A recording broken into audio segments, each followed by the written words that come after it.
นะครับขอได้เรียนเชิญนะครับขอได้รับเกียรติจากท่านดร.วันนพนามวงพรหมนะครับผู้บริการสถานีคลื่นวิทยุนะครับ90 เมกะเฮิรตซ์พระธาตุดอยสุเทพนะครับได้จุดเทียนเครื่องทองน้อยกับขอเรียนเชิญด้วยความเคารพครับศรัทธาพนมมือด้วยความเคารพนอบน้อมบูชาคุณแห่งพระมหาวิษณุที่หน้าผมเลยดูประเทศครับประเทศนะครับประเทศนะครับครับหน้าผู้ของท่านอาจารย์พระมหาวิทยาลัยนะครับอาจารย์วิชัยจุลนนท์เพชร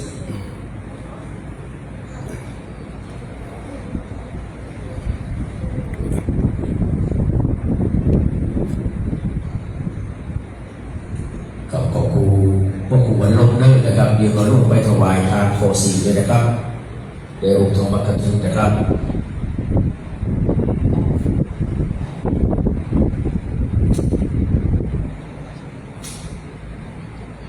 ขอบคุณ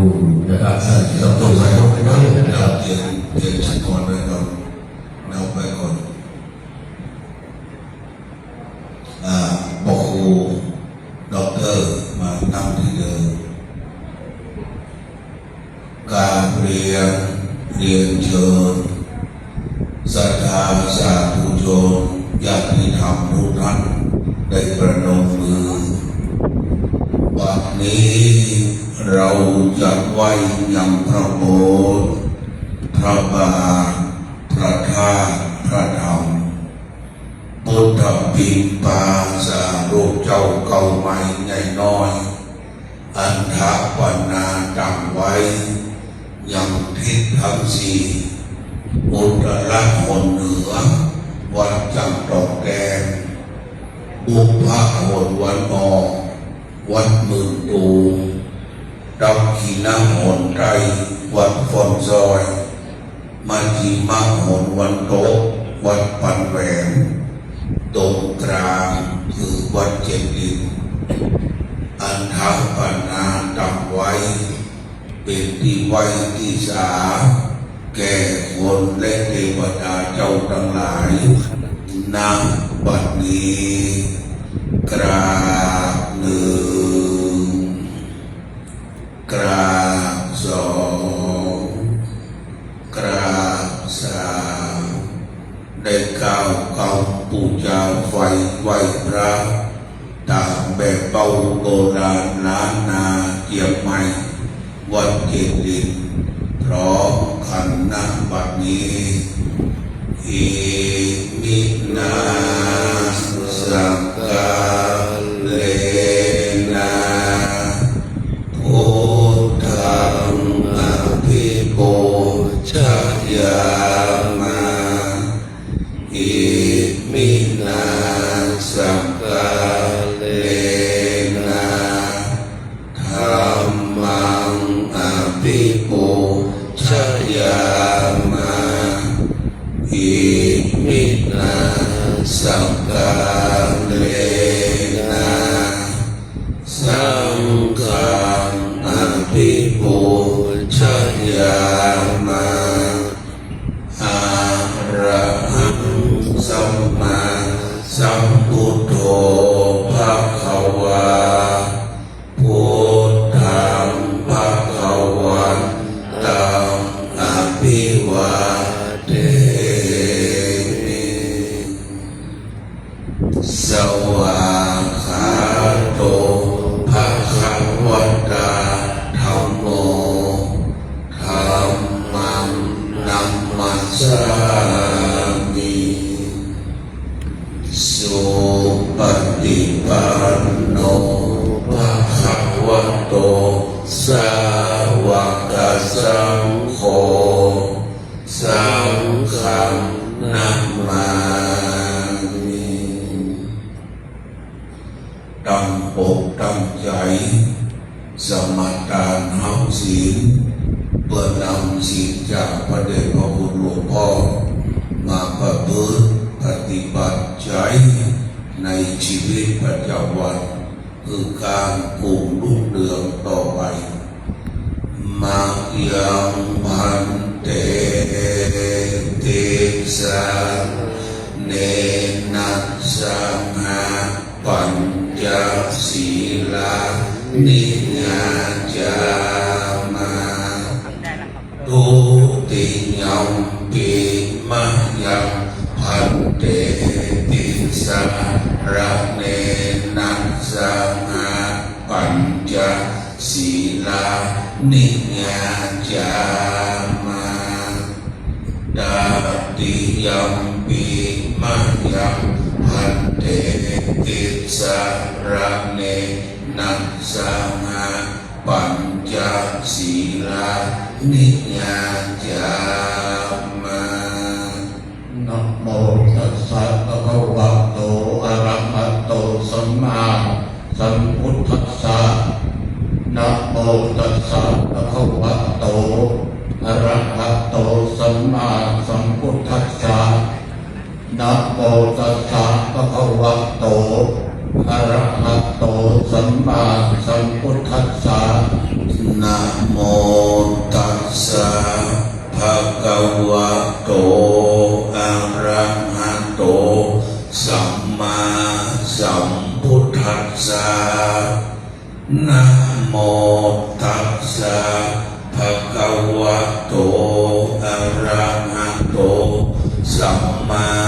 สัมพุทธัสสะนะโมตัสสะภะคะวะโตอะระหะโตสัมมาสัมพุทธัสสะพุทธังสรณังคัจฉามิพุทธังสรณังคัจฉามิสรณังคัจฉามิธัมมังสรณังคัจฉามิธัมมังสรณังคัจฉามิสังฆังสรณังคัจฉามิตุติยัมปิพุทธังสรณังคัจฉามิตุติยัมปิพุทธังสรณังคัจฉามิตุติยัมปิธัมมังสรณังคัจฉามิตุติยัมปิธัมมังสรณังคัจฉามิตุติยัมปิสังฆังสรณังคัจฉามิตุติยัมปิสังฆังสรณังคัจฉามิติยัมปิพุทธังสรณังคัจฉามิตาติยัมปิพุทธังสรณังคัจฉามิตาติยัมปิธัมมังสรณังคัจฉามิตาติยัมปิธัมมังสรณังคัจฉามิติยัมปิสังฆังสรณังคัจฉามิตาติยัมปิสังฆังสรณังคัจฉามิปานาติปาตาเวระมะณีสิกขาปัตตังสมาธิยามิปานาติปาตาเวระมะณีสิกขาปัตตังสมาธิยามิอะตินนาตัณหาเวระมะณีสิกขาปัตตังสมาธิยามิอะตินนาตัณหาเวระมะณีสิกขาปัตตังสมาธิยามิเอสุนิชฌาจาราเวระมะณีสิกขาปัตตังสมาธิยามิกาเมสุมิจฉาจาราเวระมะณีสิกขาปัตตังสมาธิยามิสาวตาเวระมะณีสิกขาปัตตังสมาธิยามิโมสาวตาเวระมะณีสิกขาปัตตังสมาธิยามิเมระย ปัจจปมาสัทธานาเวรมณีสิกขาปะตังสมาธิญาณิสุราเมรยะมัจจปมาตัฏฐานาเวรมณีสิกขาปะตังสมาธิญามิมานิปัญจสิกขาปะตานิสีเลนะสุขติยันติสีเลนะโภคัสสัมปทาสีเลนะนิพุตติยันติทัสมาสีลังวิโสทัตเยสาธุสาธุสาธุ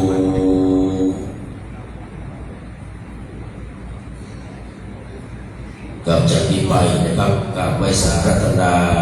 ท่านพระครูบุญญากรวิโรจน์กับเจ้าคณะตำบลพระศรีเขตสองได้เมตตาจุดเทียนสองครั้งนะครับกราบพระธนาในความเคารพครับ ศรัทธาสาธุชนประนมมือเคารพต่อพระธรรมธรรมแห่งพระพุทธเจ้านั้นอาทิกันตญาณังมีความไพเราะในเบื้องต้นนั่นคือศีลมัจเจกันตญาณังมีความไพเราะในธรรมกลางคือสมาธิปริโยชานะกันตญาณังมีความไพเราะในที่สุดนั่นคือปัญญาวิชาเทวดาเจ้ามือโลกจักรวาลเทวดาเจ้าหักษาเจ้าอินทร์ขินทับเวียงเยียงใหม่หักษาก็เป็นเวียงจันในแต่จันนอกหักษาวัดเทียนดินจุดโดนอยู่วิชาประเดชพระคุณหลวงพ่ออันเป็นพระมหาเถระ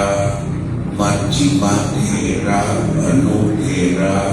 สามเณรทุกรูปทำอรัญญวาสีวัดป่าคามาวาสีวัดป่ากราบเรียนท่านประธานคือพระอุบลกนามวงหงด็อกเตอร์ผมเป็นศรัทธาสันนิบาตอันเข้าเท่าแก่ดินยองของวัดคือ96พระบรมธาตุเจ้าเนื้อสุเดชแฟนคลับของท่านอาจารย์พระมหาวิษณุจารุธรรมโมได้ตั้งโสตาภาษาหูตาฟังยังพุทธวจนะคำสอนแห่งพระพุทธเจ้า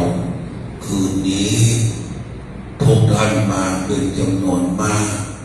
เพราะพระธรรมปฏิองค์เทศเป็นที่พวกเรารักเคารพนอบน้อมบูชาคือพระเดชพระคุณหลวงพ่อท่านพระครูอาภรณ์วิสุทธิคุณครูบาเจ้าบุญตันปริสุทธโธเจ้าคณะอำเภอแม่ตะจางหันดงลูกทวนเช็ดเจ้าวาดวัดหนองตองหลวงตำบลหนองตองเทศบาลตำบลหนองตองพัฒนาจะได้แสดงธรรมให้ฟังประเด็นพระคุณมันยังลงนิเก่งทุกอย่างว่าทำกุโยกมาลักมรดกทำกับเมืองแต่วันนี้หลวงพ่อจะเทศแบบธรรมบรรยายง่ายแก่คนปัจจุบันในฟังเชิญทุกท่านได้ตั้งใจฟังจะไปเดือนจะไปอู้กันนะวันนี้พระมาจโลกาธิปติสัมหัมปติกัจอัญชลีอันทิวรังอาญาจัตถาสันติธาสัตตาปรชักขชาติกาเทเสตุ ธัมมังอนุกัมปิมัง ปัจจังนะโมตัสสะภะคะวะโตอะระหะโตสัมมาสัมพุทธัสสะนะโมตัสสะภะคะวะโตอะระหะโตสัมมาสัมพุทธัสสะนะโมตัสสะภะคะวะโตอะระหะโตสัมมาสัมพุทธัสสะขอนอบน้อมแด่พระผู้มีพระภาคเจ้าพระองค์นั้นซึ่งเป็นผู้ไกลจากกิเลสตรัสรู้ชอบได้โดยพระองค์เองธรรมะกามโมภวังโหติอิติอิธรรมเอกฐานะปัจเนอาตมภาพจะได้นำเอาวัฒนธรรมอันเป็นศาสนคำสอนในทางพุทธศาสนามาเทศนาขยายใจความตามบาลีภาษิตยกต้นว่าธรรมะกามโมภวังโหติแปลว่าผู้ใคร่ธรรมเป็นผู้เจริญข้อความนี้จะได้นำมาอธิบายพอสมควรแก่เวลาซึ่งเวลาขณะนี้นั้นเกือบจะ2 ทุ่มแต่มาจะใช้เวลาเมื่อมีค่าและขอเมตตาเวลากับท่านผู้ฟังพอสมควรดังนี้กล่าวก่อนอื่นนั้นในคืนนี้ต้องขออภัยที่มาล้าช้าไปหลายนาทีด้วยกันมาดีกว่าไม่มาสาเหตุนั้นทุกอย่างก็มาจากเหตุก็คือว่าเวลา 16 นาฬิกาเมื่อตะกี้ผ่านมาได้ไปเจริญพุทธมนต์ณที่วัดบ้านเด่นตำบลหนองตองอบรมสมโภชมันจะมีงานปล่อยหลวงเพื่อพักถึงวัดก็6 โมงเย็นกว่า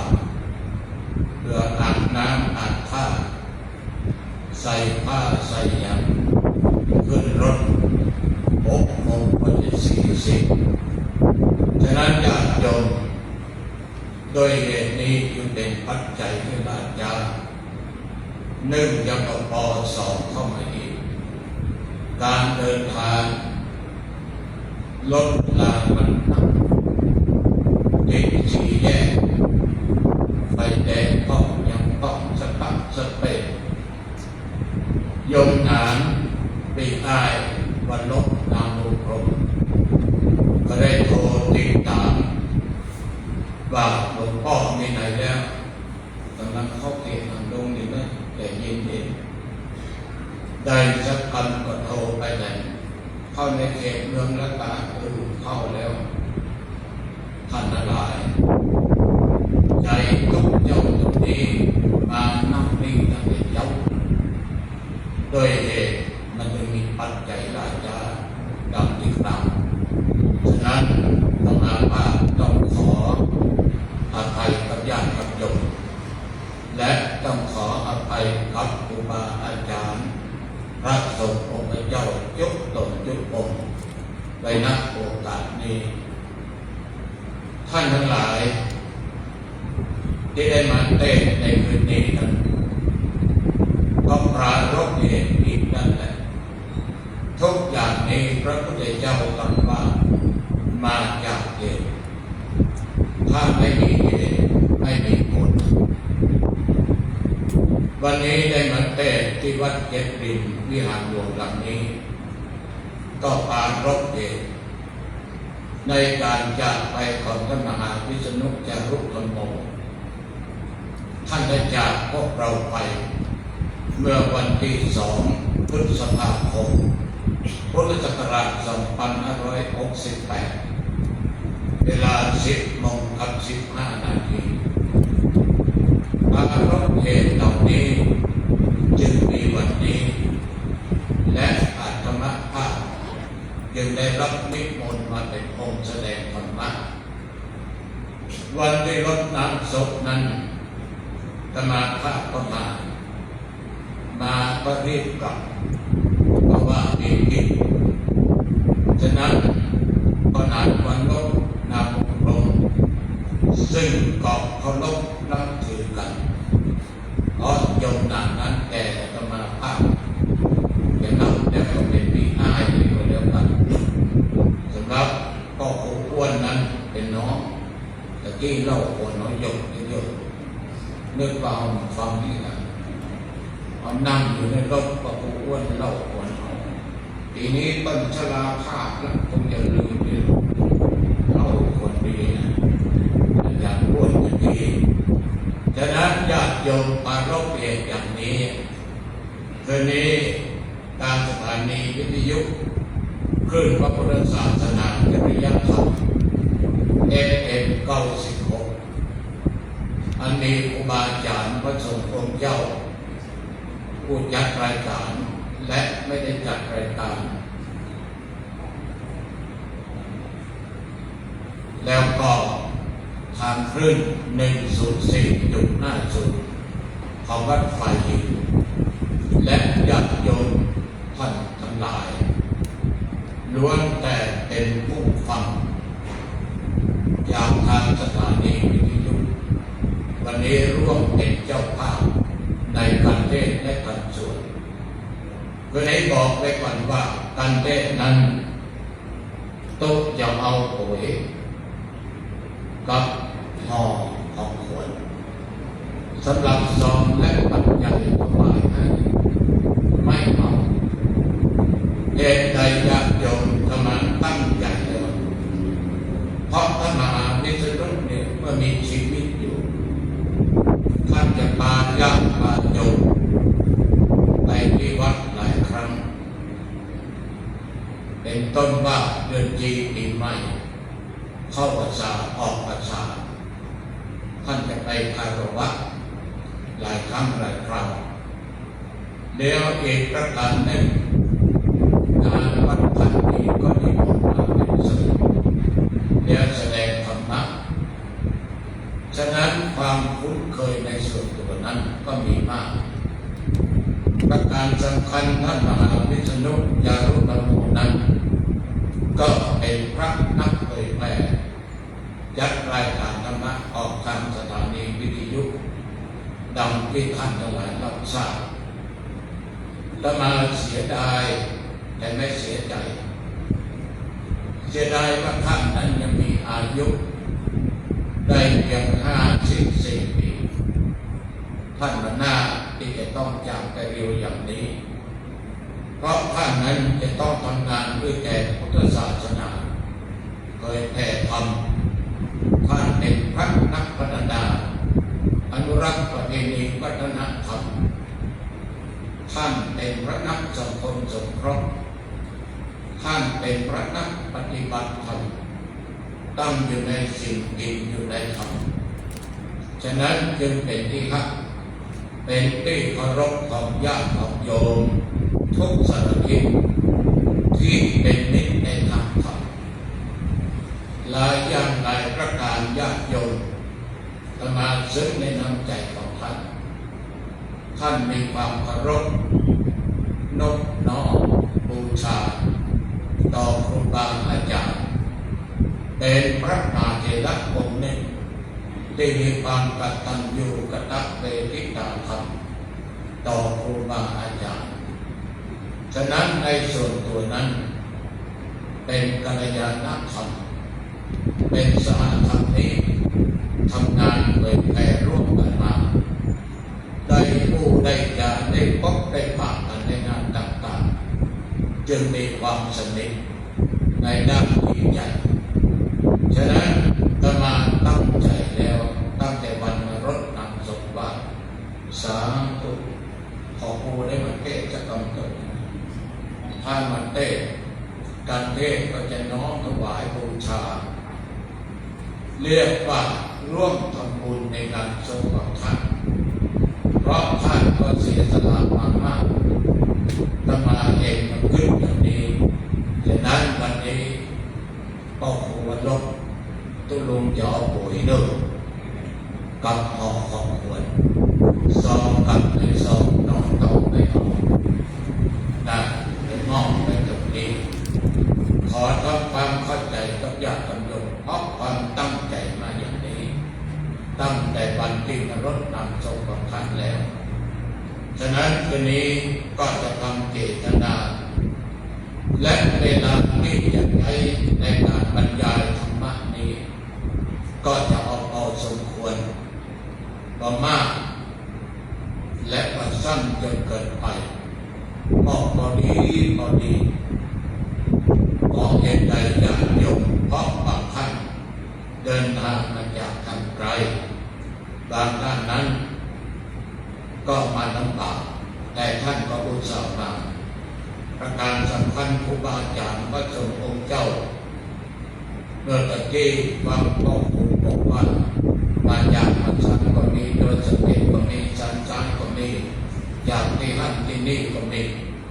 ฉะนั้นทุกคนมาด้วยน้ำจิตน้ำใจเมื่อมาด้วยน้ำจิตน้ำใจนั้นเอามาร่วมกันบำเพ็ญบุญกุศลอุทิศส่วนกุศลบุญนี้คือแด่ท่านมหาวิษณุจารุธรรมโมอันเป็นเพื่อนสหธรรมิกอันเป็นที่พักของญาติของโยมท่านทั้งหลายในคืนนี้ที่จะมาจะเอาธรรมะแบ่งให้ท่านที่ท่านทั้งหลายนั้นรู้และเข้าใจกันดีโดยเอาเรื่องกินเรื่องตามเนี่ยมาพูดมาจาแต่ก่อนที่จะพูดจาเรื่องกินเรื่องตามพูดจากรายการธรรมะตมาภาพก่อนจะไปตัดธรรมะในครึ่ง96มา20ปีตั้งแต่สถานีเปิดมาใหม่ๆแล้วปัจจุบันถึงสุด4.50ประจำหลายสถานีวิทยุด้วยกันที่ได้จัดในการรายการธรรมะต่างๆทั้งแบบพื้นบ้านพื้นเมืองตมาเทศที่ไหนที่ใดนึกถึงครูบาอาจารย์องค์แรกที่นำธรรมาภาพออกรายการวิทยุคือหลวงปู่ทองสมัยนั้นหลวงปู่ทองอยู่ที่วัดหนึ่งมายังเป็นพระครูอยู่อาตมาภาพหลังจากที่ไปอบรมที่ทิฏฐาประวัติเมื่อปี12กลับมาหลวงปู่ก็เรียกมาเอามาพักแล้วก็บอกว่ามาจากรายการธรรมะทางสถานีวิทยุงานการจังหวัดเชียงใหม่เวลานั้นมีท่านมหาทรัพย์นรินทร์โทและหลวงพ่อพระครูปิยะธรรมปานีรองเจ้าคณะอำเภอสันปะตองวัดดอนชัยท่านทั้งหลายกำลังได้รับความที่แน่ที่นำจากหลวงพ่อครูบาอาจารย์ท่านเหล่านี้เริ่มออกสถานีวิทยุทางคอมอก่อนแล้วต่อมาโดยสถานีวิทยุกระจายเสียงแห่งประเทศไทยและหลายสถานีวิทยุญาติโยมที่ออกงานที่สุดคือกระจายเสียงแห่งประเทศไทยจังหวัดเชียงใหม่ได้ประมาณ50 ปีหยุดไป2 ปีแล้วก็ออกต่ออีกมาจนถึงปัจจุบันตมามันได้ดูท่านมหาวิษณุอายุ54ท่านยังไม่เกิดเดือนตมาก่อนจะรายการวิทยุหลายสถานียุคเลยกันโดยมีครูบาอาจารย์มาเถระอันเป็นที่เคารพบูชาอย่างยิ่งเป็นผู้ชี้แนะเป็นผู้นำออกรายการวิทยุต่างๆตราบเท่าทุกวันนี้เรื่องกินเรื่องทานนี่ทำไมธรรมาภาพเอาเรื่องนี้มาพูดมาจากท่านทั้งหลายได้สังเกตได้ว่าทานนี้จะเป็นเรื่องแรกเรื่องศีลเป็นเรื่องรองเรื่องสมาธิเป็นเรื่องติดตามมาภายในทานจึงเป็นเรื่องแรกยากจนคนเราเนี่ยท่านทั้งหลายถ้าหากว่าจิตใจนั้นเป็นใจบริสุทธิ์ตาม เป็นคนที่เสียสละได้ท่านทั้งหลายสิ่งก็จะบริสุทธิ์ได้เหมือนกันสิ่งจะบริสุทธิ์ได้เหมือนกันเพราะขนาดว่ามีทรัพย์สมบัติมีแก้วแหวนเงินทองซึ่งนิกหามาได้โดยน้ำพักน้ำแรงของตัวเองเก็บหอมรอมริบแต่ว่าสามารถบริจาคได้เหมือนกับโยมบางท่านบางคนก็มีมากบริจาคแก่น้อยตามอัตภาพบางท่านบางคนเป็นหมื่นเป็นแสนบางคนเป็นล้านและหลายล้านคนที่จะขึ้นตามปัจจัยเงินทองสิ่งของได้เป็นแสนเป็นล้านในญาติโยมมันไม่ใช่ของง่ายๆมันต้องมาจากเจตนาศรัทธาอย่างแท้จริงมีความเชื่อเรื่องบาปเรื่องบาปเรื่องบุญเชื่อว่าตัวเองที่มีทรัพย์สมบัติมีสิ่งของต่างๆนานาเพราะได้สร้างไว้ในอดีตชาติฉะนั้นคนที่การได้เสียสละได้นี้ธรรมาภาพว่ามันเป็นสิ่งที่น่ายกย่องอย่างยิ่งพระพุทธเจ้าแต่ละพระองค์นั้นที่จะมาตรัสรู้เป็นพระสัพพัญญูพุทธเจ้าครูบาอาจารย์พระสงฆ์เจ้ารู้ดีท่านโอวัดบางสิ่งคำหมูนั่นจะคุณหมูไผ่หมูนั่งนิ้วมดพอออกไม่ออกปีนาพันธุ์หมูอาจารย์พวกหมูโยมนักพุทธิชาติพันธุ์หมูทุกคนประกาศที่จะมาเป็นพุทธเจ้าเนี่ยบารมีข้อแรกคืออย่างคือทานะบารมีท่านหลายถ้าข้อนี้ก็เกิดข้ออื่นเกิดยากการเสียสละบารมีเนี่ยการเมื่อการบารมีเนี่ยโยมข้ออื่นเกิดยากได้อย่างไรยากโยมเพราะคนเรามันจะมีแต่ความอยากมันจะมีแต่ความโลภเมื่อมันมีความโลภมีความอยากได้เก้าอี้อยากได้นักกว่าเก้าอี้อยากได้มากยิ่งขึ้นไปท่านทั้งหลายมันจะมายอมตามมายอมเสียสละฉะนั้นจะมาคิดดูว่า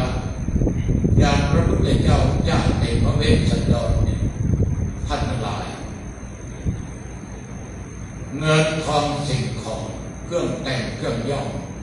พระเวสสันดรคือตามแก่คนใจได้ยาจกปฏิภพคนขอคือตามได้ยาเกิดแก้วมงคลปัจจันเก่งยาผู้บารมีเกิดร่วมวันตัญญาครับพระเวสสันดรก็สามารถคือตามได้ตามแก่พระเมืองกริงกราชได้มาขอพระเวสสันดรก็คือตามนอกจากนั้นญาติโยม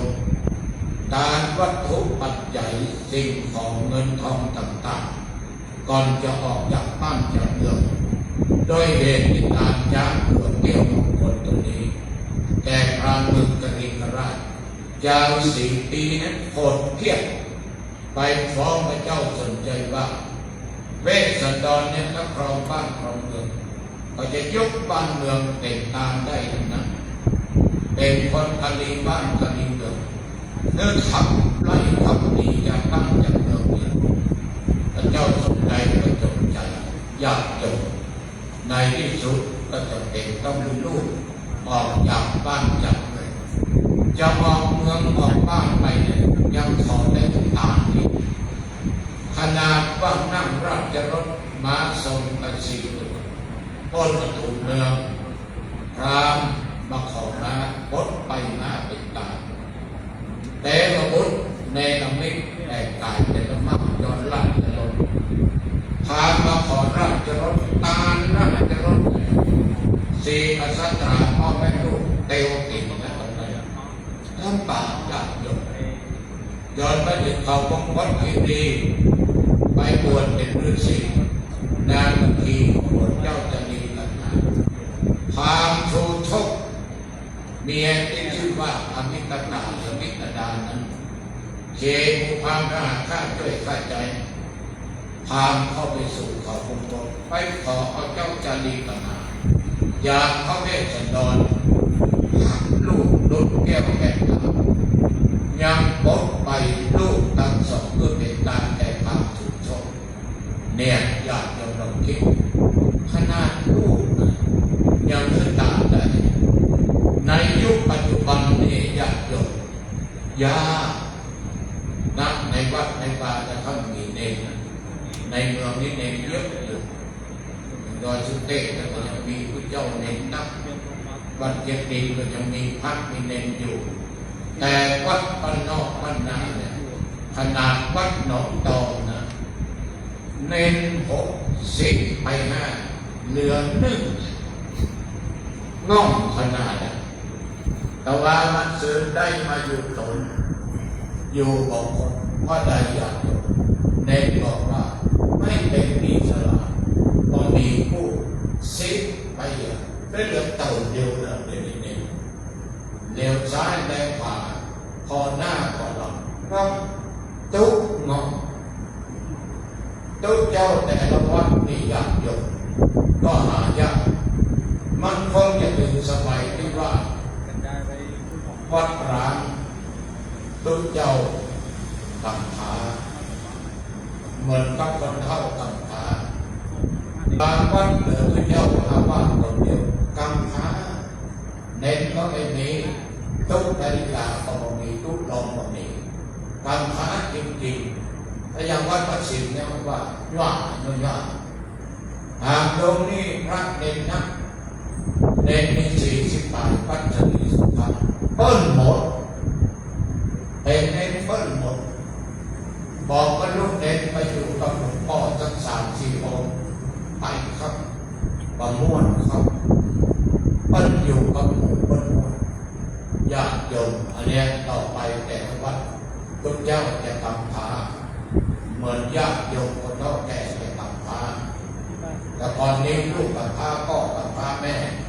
เดี๋ยวพ่อแม่กำพร้าลูกเพราะไม่มีลูกอยู่ลูกตามแต่ละการดำเนินมันมาถึงยุคถึงสมัย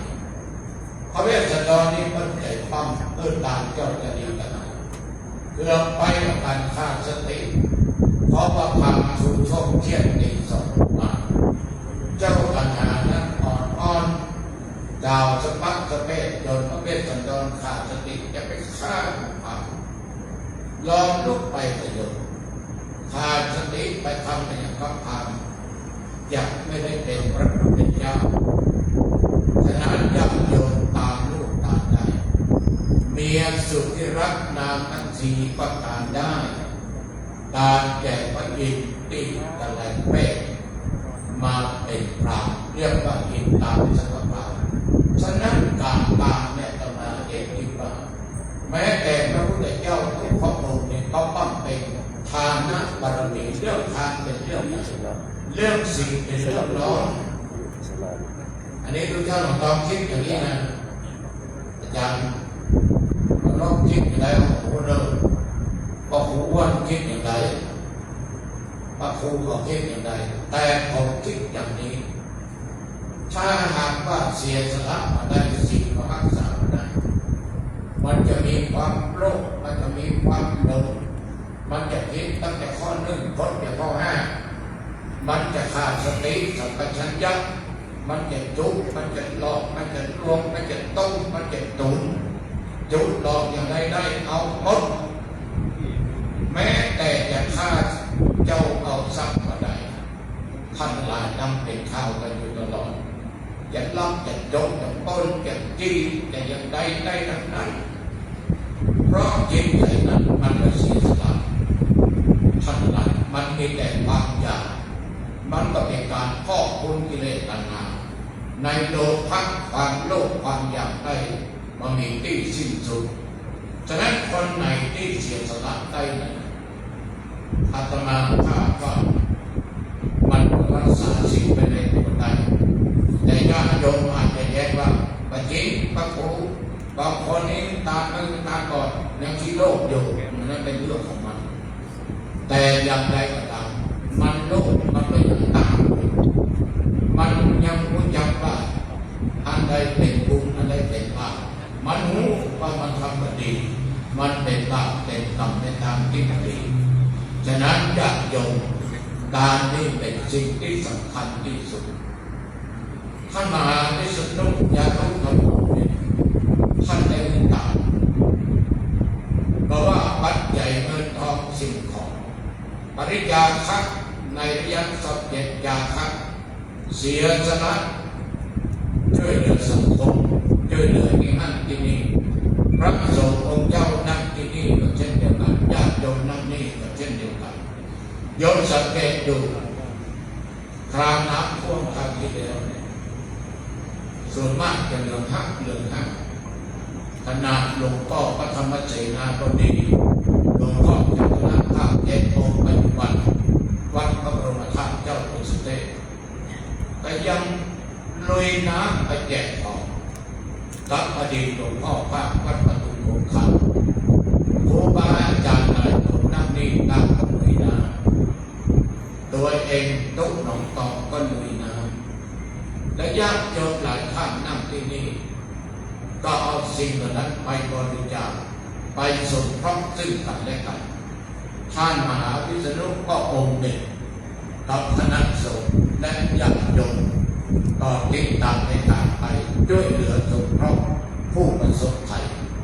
ฉะนั้นการเสียสละเนี่ยญาติโยมเป็นสิ่งสำคัญยิ่งถ้าเสียสละได้จิตใจอ่อนโยนจิตใจเกิดบุญเกิดกุศลจิตใจกลัวบาปท่านทั้งหลายถ้าเสียสละมาได้มีแต่ความโลภอันยังจะเกิดขึ้นแต่บ้านเมืองโลกเอาปัจจุบันสังคมปัจจุบันเนี่ยคำว่าพอนั้นมันหนีท่านทั้งหลายพอมันหนีแต่ว่าบางคนนั้นน่ะก็รู้จักพอแต่ก็เกียจค้านโยมต้องเข้าใจธรรมะของพระองค์พระพุทธเจ้าไม่ได้สอนให้คนขี้ค้านยังมีคำนั้นอีกข้อหนึ่งที่เรียกว่าอุทานะสัมปทาเพราะเป็นความมันพยัญชนะสักได้ยังพออารักขาสัมปทามุจักการเด็กมุจักการรักษาแม้แต่ในตำแหน่งนั้นที่ก็ต้องจัดหน้าที่และตำแหน่งรักษาที่ดีว่าพระสงฆ์องค์เจ้าพระยังประโยชน์แม้แต่โลกธรรมภาพแม้แต่การพบเพื่อนพบคุณสอนพบเพื่อนฝึกดีแม้แต่การยกการจ่ายสมัครชีวิตตารู้จักในการยกการจ่ายพอสมควรตามฐานะตามอัตภาพของตัวเองธรรมะของพระพุทธเจ้าในญาติโยมก็ได้สอนในเสียสละอย่างเดียวสันโดษยินดีของที่มีของที่ได้บางคนเข้าใจธรรมะข้อนี้ว่าพระพุทธเจ้าสอนให้คนเรียนครั้งปัจจิญาณคำว่าพอใจสิ่งที่มีสิ่งที่ได้คืนนี้ตัวเจ้าไม่ป่วยกินยาแต่มาก็พอใจเพราะในป่วยกินยามีกล้วยหอมทองมีขนมมีหลายอย่างร้อยหอมทองเนี่ยน้องเต่าชอบแต่ชอบที่สุดทุเรียนเนี่ยลืมบอกอาจารย์นั้นลบเลยว่าไม่ลืมทุเรียนเลยนะจะตายต้องยอดทุเรียนอีกน้องน้ำหวานนะครับเกือบตายคราวที่แล้วฉะนั้นญาติโยมทั้งหลายความพึงพอใจเนี่ยทุกอย่างเขาพอใจมีความสุขเขาพอใจเขาสามารถพื้นตามได้เสียสละได้บริจาคได้ญาติโยมฉะนั้นธรรมะในการนั่งคือการเลื่อนการให้ท่านจะสังเกตได้ว่าถ้ามีสิ่งก็จะมีตามขึ้นก่อนมีข้ออื่นอีกเดียวกับเรื่องเหล่านี้จะมีเรื่องตามขึ้นก่อนถ้ามาจึงเห็นว่าทางนั้นเป็นสิ่งสำคัญเป็นการเสริมสร้างบารมีเขามีกินมีย้ายเป็นวันเนี่ยญาติโยมเพราะเขาสร้างสิ่งเหล่านี้ไว้ในอดีตของเขาท่านทั้งหลายญาติโยมทั้งหลายที่นั่งตรงนี้โยมเราสังเกตดูทำไมคนเราเนี่ยเกิดมาพบนี้ญาตินี้ความพร้อมทำไมมาเหมือนกันบางคนเกิดมาอยู่ในกองเงินกองทองแต่คนดีๆจะถูกมั่งคั่งแต่เอา เกิดมาทำไมทุกข์ยากทำจนเจ้าจริงครับเพราะเอาสร้างเสบียงมาเนี่ยมันเต้าเดียวกันฉะนั้นญาติโยมสิ่งเหล่านี้ไม่เชื่อแต่หน้าคิดมันทำงานว่าบ้านโยมคนหนึ่งเป็นคนอันพอมีอันจะกินแต่คนนี้ไม่ได้ร่ำรวยไม่ได้เป็นเศรษฐีเป็นคนใจบุญยากจนสตางค์นั้นก็มีเป็นล้านเหมือนกับเปิ้ลแต่เมื่อปีที่แล้วแกมาบอกหลงลุงปีนี้ท่านเจ้าขอต้อนนักกินได้ก่อนเป็นประธานได้ก่อนแต่ท่านเจ้ามีสตางค์นับหนึ่งมี550,000เอาโอ้โหนักก็รู้มันนักไม่ได้ถึง150,000พระเจ้าจะมาตึง150,000เขาบอกว่าเอาได้เอาเลยเอา5ก็พอเพียงก็เลยบอกทุกคนโยมว่าเอามาแค่5ก็ดีแล้วเพราะเจตนาว่าจะตามกันจริงญาติโยมเพราะเขาบอกว่าคนนั้นมีศรัทธาแล้วเขาก็สืบสอบดูว่ามันมีปัญหาหลายอย่างแต่ว่าศรัทธานั้นมันเกิดจากแรงกล้ามีความเลื่อมใสมีความเชื่อเรื่องบาปเรื่องบุญตัวนี้อยู่2 คนลูกสาวท่านหลายต้องมาดูวันแม่ต้อนผ้ากฐินเอาเงินมาถวาย50,000ลูกสาวแม่ญาติโยมเดือดด้วยแม่ทีหลังว่าแม่ปวดมั่งปวดมีอย่างถ้าได้หน้าถ้าได้ตาอย่างจะได้จะตายเป็นหน้าคุณก่อนคุณเจ้าจะไปอย่างโอ้โหเป็นเรื่องเป็นราวขึ้นดีนะถ้าแม่มาเสร็จหน้านี่ญาติโยมมันจะเดือดร้อนขนาดไหนแม่บอกว่ากูก็ยังเก็บไปถึง100,000ก็ลุงก็ผมจะเอาถึง100,000ลูกบอกว่ากูมาตาม50,000นะฉะนั้นญาติโยมบางสิ่งบางอย่างเนี่ยเรื่องจริงเรื่องตามนี่จะมาภาพเขาฝากกับโยมใจภายในครอบครัวแต่โยมเกิดขึ้นตามเนี่ยคือถามกันดีกว่าระหว่างสามีภรรยาคนในครอบครัวต้องตกลงกันดีกว่าสิ่งเหล่านี้จะมาภาพมีประสบการณ์มาเยอะเพราะเป็นนักเทศมาตั้งนานท่านทั้งหลายบางครั้งเนี่ยไปเต้พอสะดุ้งนะเคยกู้ญาติโยมฟังแล้วไปเต้ในที่นึงแม่เป็นแฟนพันธุ์แท้สั่งลูกสั่งเต้าว่าถ้าแม่ตายวันใดนี่มนตุ้งของตองมาเต้นึกคนแก่นั้นตายป๊อกลูกมาโทรไปที่วัดหลวงพ่อพระถูกต้องแม่พระเจ้าแม่โยมมีอย่างที่แม่ตายแล้วโอ้นี่นะตายก็ได้ตายแต่เจ้าแล้วโยมมีอย่างที่แม่เพิ่นสั่งว่าถ้าเพิ่นตายที่มนหลวงพ่อเต้แม่ก็ได้ศพไปในวัน5 วันนับดูเจ้าคืนสุดท้ายไม่ได้เด็กก็เลยได้คืนรองคอยประกอบว่าญาติโยมไปคืนรองนั้นไปถึงบ้านงานศพก็นั่งธรรมะอย่างเนี้ยการเทศนั้นเป็นกระมังในสมัยนั้นแล้วก็เอาผลไม้รากไม้ใส่สิ่งที่ตมาชอบที่สุดมีทุเรียน2 แกนนั้นมันเตี้ยขนาดนั้นมันเตะกุดังตมาขนาดนั้นตนาเตะวันนั้นเตะธรรมาราชไปถึงตอนที่กำลังรับดังยันตัวหนึ่งจึงปัจจัยงานต่างเล่นตามตัวหนึ่งจึงว่ากันลำนี้ไปเสียงน้องสาวเป็นพวกกับพี่สาวว่าอีพี่พอทุเรียนใส่กันเต้ที่แกพี่เขาบอกพวกว่าใส่ถึง2คนเดียวไอ้ถิ่นแกงยากพี่ก็ใส่ถึง2ใหญ่ตมาก็ดีนะตมาต่อมั่งนึกหลับหน้าหลับหูหลับตาเต้ยงเด็กๆต่างก็บางคนโซเร่สเตจยกเรียบร้อยมัคคณายกเกิดประจานเอา สู่เป็นเจ้าภาพลูกเต้าแม่เจ้าเขาพระขันตะเกศตุลุงหนองตองไปให้ทุกคนปิกวัดกับเจ้าสองคนกลางก็มาก่อนเขาจะเกณฑ์กำลังมาถามกันว่าโยมเดี๋ยวคืนก่อนน้องสาวเขาบอกว่ามาเอานักหลวงพ่อในก็ไหนล่ะเพราะก็เลยโล่งใจนี่แสดงว่าจะเอาทุเรียนมาใส่ราคากันเนี่ยก็น้องเป็นคนไปซื้อมาตอกอุ่นใจว่าจะเอาไว้กินแกงใส่กับเต้แกงปีดันมาใส่ถึง2ดีกันมันก็เอาคืนอยากยกฉะนั้นจะกินจะตามนี่ของฝากอย่างต้องพูดจากกันเมื่อมันถูกลดต้องกันดีวัดวาอารามสร้างแต่ในประเทศอันนี้เรื่องจริงนะมาพูดนะตัวเจ้าวันหนึ่งไปสร้างโบสถ์เข้าวิหารประกาศญาติโยมว่าจะสร้างโบสถ์ปีนี้ไปจะเป็นเจ้าภาพเจ้าฟ้าพันลมหน้าจั่วห้องตลอดจนเสาประตูหน้าต่างแบ่งออกเป็นประธานถ้าเสาต้นเท่าใด30,000เอาต้นจบเลย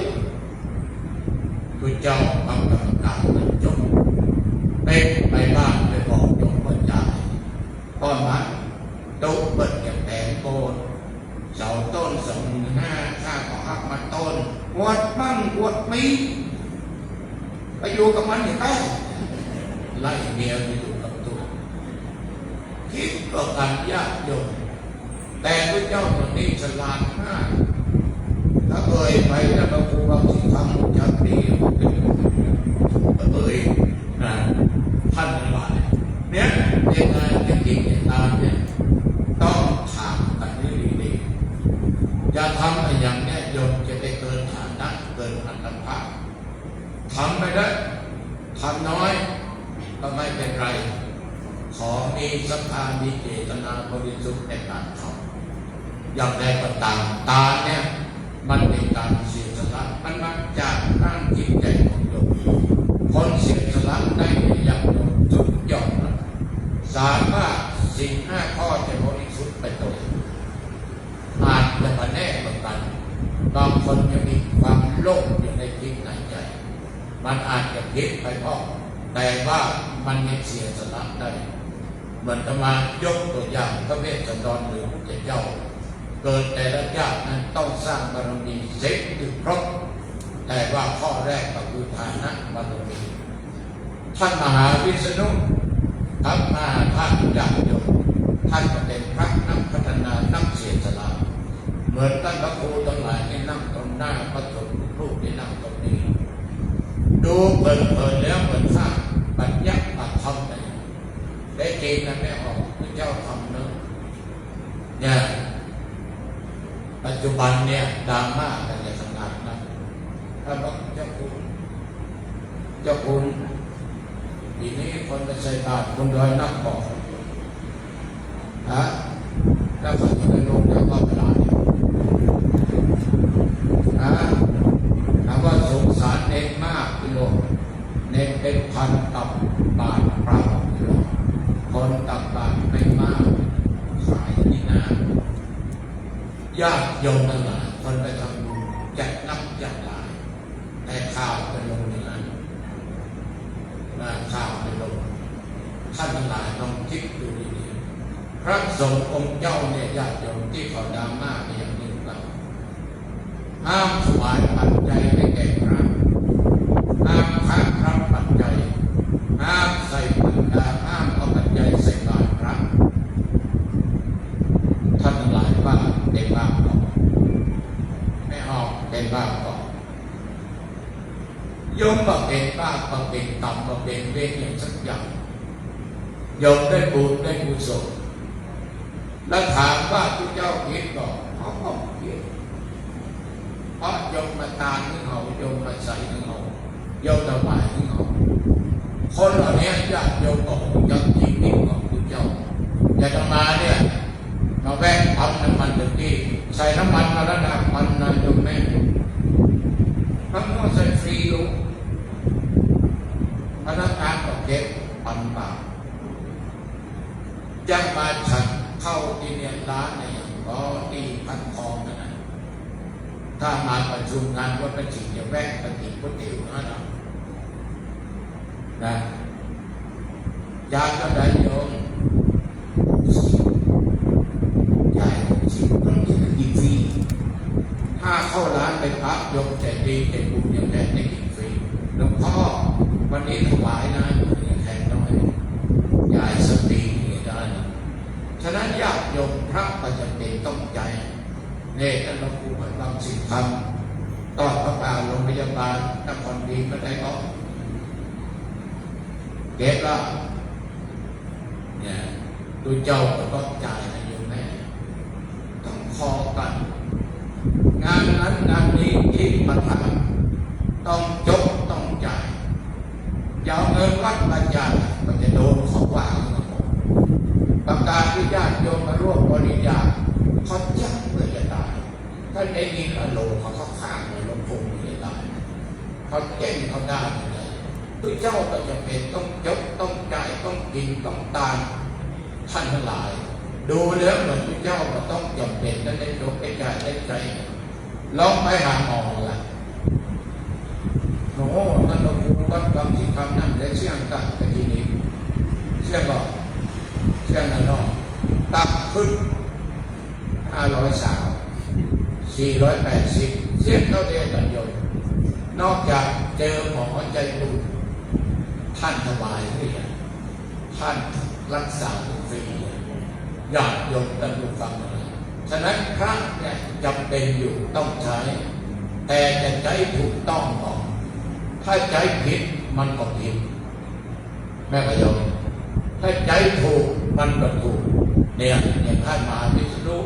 ครูบาอาจารย์สร้างวิหารตรงเนี้ยโยมมาถวายพระป่ากันทีท่านก็สร้างนั้นสร้างนี้เหมือนกับพระสงฆ์องค์เจ้าหลายองค์ฉะนั้นญาติโยมทำบุญด้วยตามเป็นโยมมาได้ป่าได้ทั้งสิ้นได้กำบุญกุศลต่างๆเพื่อโยมภูมิใจที่เขาได้เกิดมาเป็นเจ้าบุญ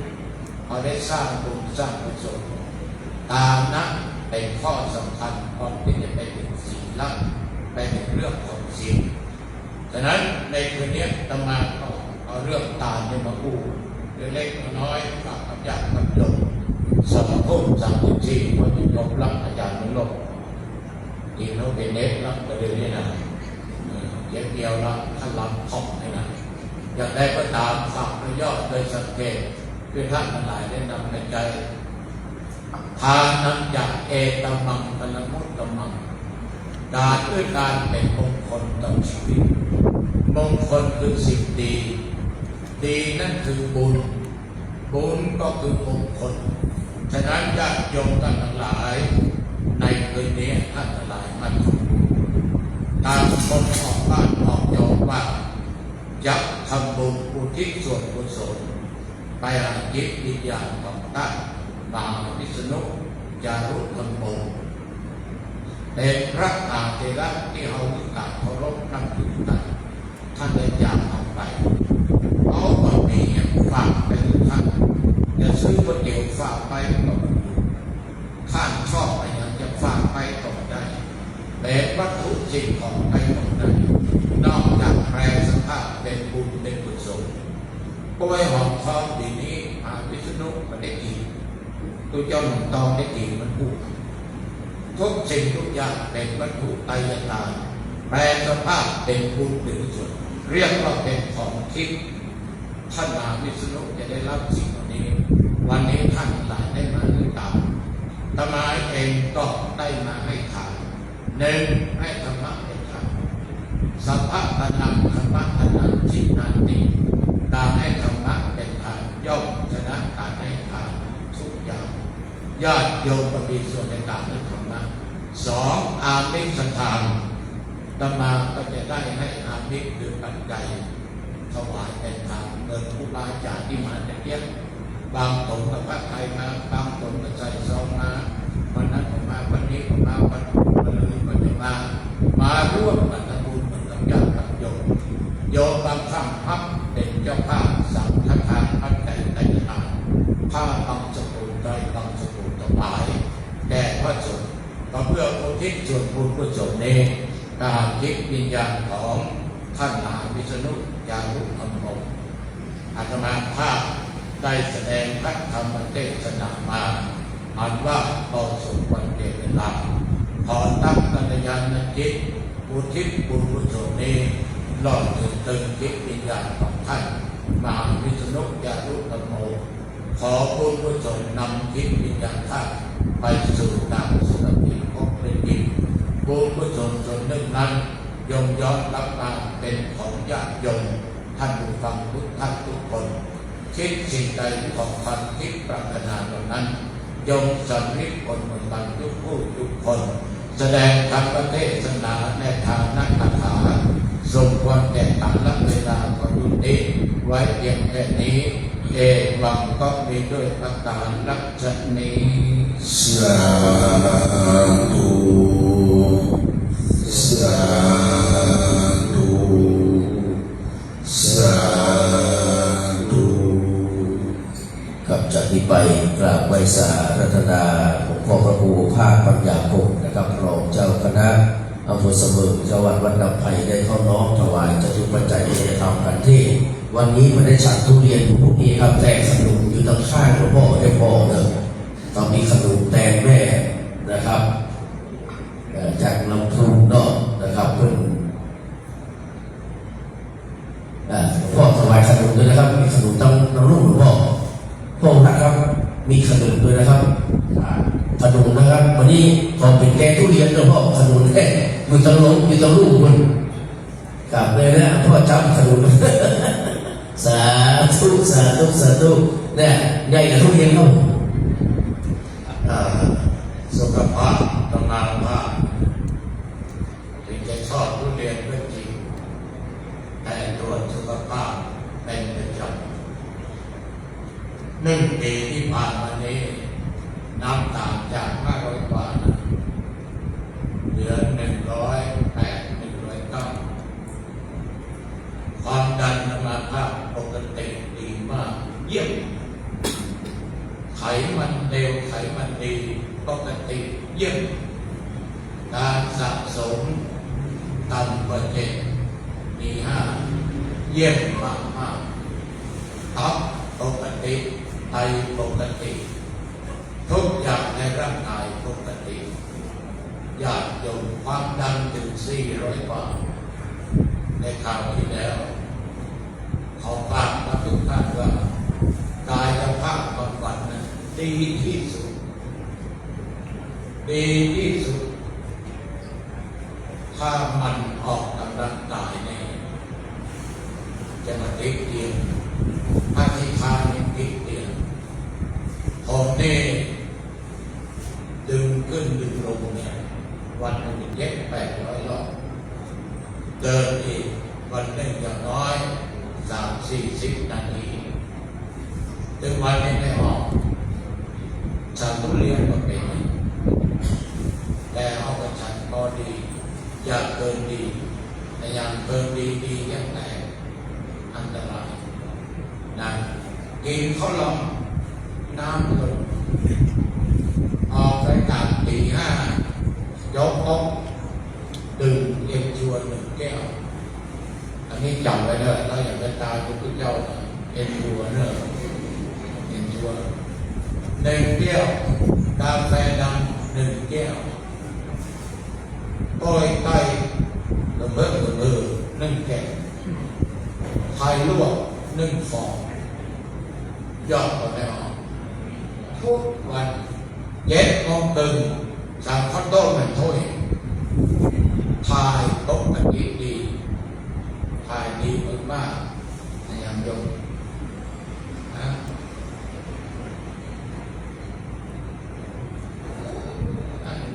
เรื่องอยู่ไหนมันนี่ให้คิดมาเอาพวงทอดพวกตับข้าวต้มได้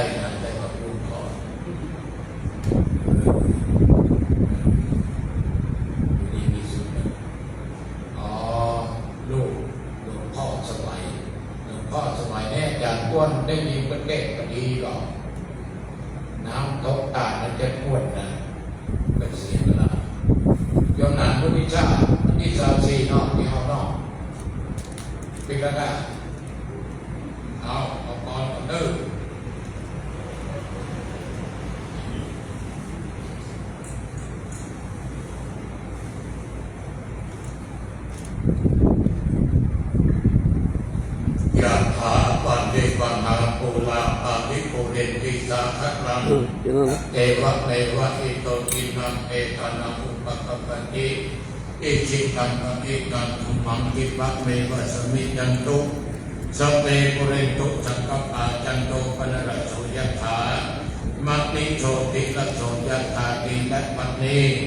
มานีสมณัสสตามหามุลสัทธาตั้งภายในภายนอกภายในไม่มีประเดชพระคุณหลวงพ่อพระสงฆ์องค์พระเจ้าจุดตนยุองค์ผลเอกออกภายนอกนั้นก็มาดีดังสถานีวิทยุเพื่อพระพุทธศาสนาจริยธรรมสิ่งธรรมFM 96เป็นต้นและตามสถานีวิทยุขึ้น104.50วัดป่าเย็นตลอดจนบรรดาญาติโยมผู้ใจบุญทุกสารทิศอันเป็นมิตรในทางธรรมได้มีกิจเป็นกุศลได้บูชาพระธรรมนิพนธ์ตนตัวอาตมะเตเตสนาบ่ต้องแต่นั่งตกแต่งนางอาภยังทุกปะปุภานาจาดวงดอกก็ตอกดอกไม้นำเทียนวัตถุปัจจัยตยธรรมน้อมนำมาบูชาพระธรรมถวายเป็นทางในตัวเราก็มีธรรมะเมตตาไว้หน้าปฏิตาหานับเอาแล้วพลังบุญกุศลวันนี้มีเจตนาว่าอยากได้ปฏิสัตหน้าบุญติบุญตามมหาดวงวิญญาณผู้ที่ตายไปสู่ปรโลกไปหน้าเมื่อวันที่2 เดือนพฤษภาคมพุทธศักราช2568อันมีนามก่อนที่ว่าท่านมหาวิษณุจารุทันโตเมื่อท่านได้วางอารมณ์อะไรจิตใจไปมาหมดจ้าได้ตกวางอบายภูมิธรรมสิ่งได้กลายไปเป็นเด็กเป็นผีเป็นเปรตพิสัยอาสุไรตายเป็นทางวัดวาบ้านจองหอเรือนได้นากรรมเทศพระเทศบ้านเมืองเหมือนฝ่ายใจสิทธุวางแม่น้ำเกินกำลังผู้หันดังอันก็ดีขอพวกส่วนบุญจิตบุญตานเหล่านี้พวกยกออกจากที่ร้ายทายพระสุตานที่ดีตั้งอยู่ที่ดีและเป็นเข้าน้ำติดสิปตานนั้นตัวท่านมหาวิษณุจารุธรรมโมได้กินได้บริโภคได้ผลจากที่ยากได้รับจากที่ทุกข์ได้ถึงสุขตีข้าตานับบัดนี้ยามนี้นั้นจุจักมีเต็มแก่ดีสติติโยติวัจจันตุสัพพะโลโกวินัสตุมาเตภวะตวนตรโยสุขีติปัญญุโกภวะอภิวาทานะสีลิสนิจังมุตตาปัญญาทิโนจักการโรธรรมาวัฏันติอายุวันโนสุขังพลังธรรมตันนังวัตถุตันนังโภชนะตันนังปัจจยตันนังอุติสัตตันนังนิพพานังปรมังสุขัง สาธุ